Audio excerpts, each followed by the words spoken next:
എത്തി ഗൈസ്, എത്തി. നമ്മൾ അങ്ങനെ അമ്പൽപ്പാടത്തിൻ്റെ അടുത്ത് എത്തിയിരിക്കുകയാണ്. അവിടെ ഒരു ചെറിയ വരമ്പ് പോലുണ്ട്. അതുവഴി നടന്ന് നമ്മളിങ്ങനെ പോവുകയാണ്. ബോട്ടിലെ ചേട്ടൻ ഞങ്ങളെക്കായി മുന്നേ അങ്ങ് പോയി.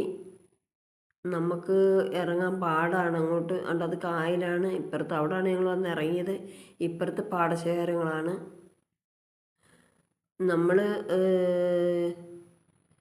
പക്ഷേ നേരത്തെ നമ്മൾ ആമ്പൽപ്പൂവൊക്കെ ഒത്തിരി ഉള്ള ടൈമിലാണ് വരുന്നതെങ്കിൽ ഇതുവഴിയല്ല വരുന്നത്, വേറെ ഏതോ വഴിയിൽ കൂടെയാണ് വരുന്നത്. ഇതിപ്പോൾ അങ്ങനെ വരാൻ പറ്റത്തില്ല. അവിടെ ഒന്നും വെള്ളമില്ല, ചെളി ആയതുകൊണ്ടാണ് നമ്മളിങ്ങനെ കായൽ വഴി വന്നത്. അതുകൊണ്ട് നല്ല പോലെ നമ്മൾ നല്ല ബോട്ട് യാത്ര ചെയ്തു. നല്ല രീതിയിൽ നല്ല രസമായിരുന്നു.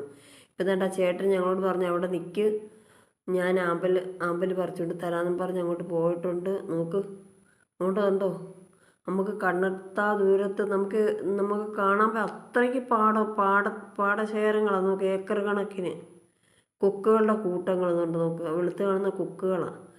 ചേട്ടന് ആമ്പൽ പറിക്കാനായിട്ട് ഇങ്ങനെ പോവുകയാണ്. ചെളിയാണ്, വെള്ളം പറ്റി കിടക്കുന്നതുകൊണ്ട് ചെളിയാണ്.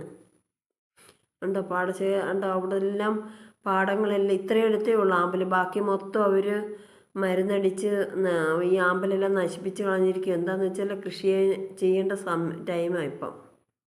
അതുകൊണ്ട് പാടമെല്ലാം കൃഷി ചെയ്യാൻ വേണ്ടി ഒരുക്കിയിട്ടിരിക്കുകയാണ്. ഇവിടെ ഇത്രയും മാത്രമേ ഉള്ളൂ ആമ്പൽ.